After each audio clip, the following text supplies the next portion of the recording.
How to spot crypto trends before they happen.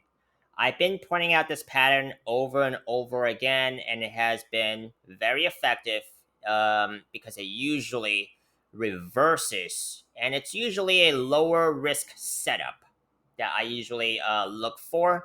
I don't like chasing pumping green candles on the day of because I've been there. I'm sure a lot of you guys have. It's a newbie mistake. Not that I don't do it anymore, but that is not something that I usually do.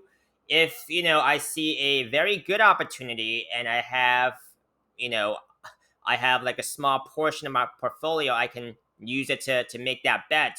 I would probably still do it here and there, but it's not what I usually do. I usually like getting myself into lower risk setups. It's lower stress, and it's usually before the market actually moves, right? So I can get more of the markets and not chase after it. So I've been talking about the falling wedge pattern. It's probably the most common pattern you guys will see if you guys actually start charting these candles. Very important. If you guys don't get any other patterns, just get the falling wedge because it usually tells you after an extensive downtrend on that time frame that it's going to break back out to the upside. Okay.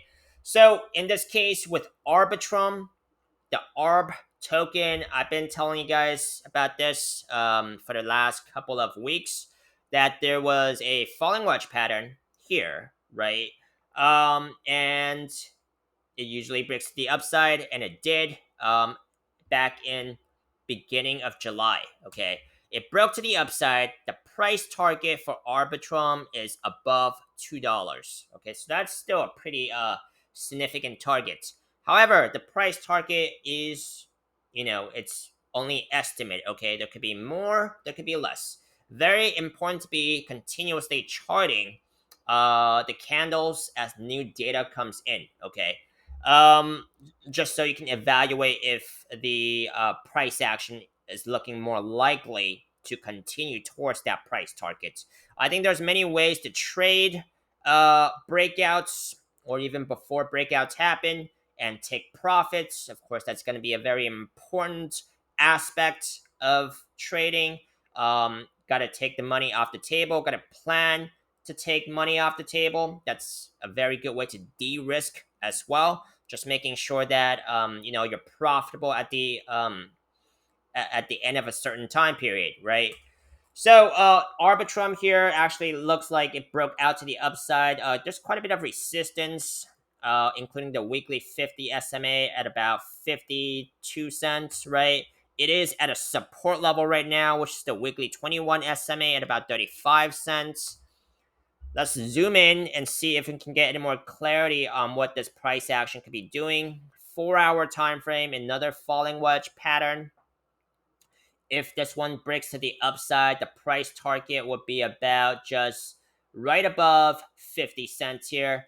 If it doesn't break out by that point, just move the measurement down along this upward trend line if this falling wedge pattern is still intact.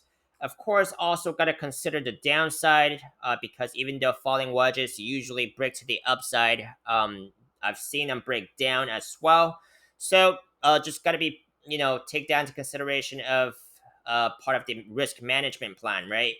Um, of course, a lot of this is going to depend on what happens with Bitcoin, right? I am long on Bitcoin, quite a bit of the long altcoins here.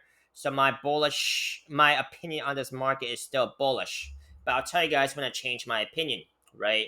Of course, a lot of this is going to depend on what happens with Bitcoin. And I've done a more detailed video on Bitcoin today that you guys should definitely see because I don't trade altcoins without a clear understanding of what's happening with the Bitcoin charts. If Bitcoin dumps, these altcoin setups are gonna be pretty worthless. Okay.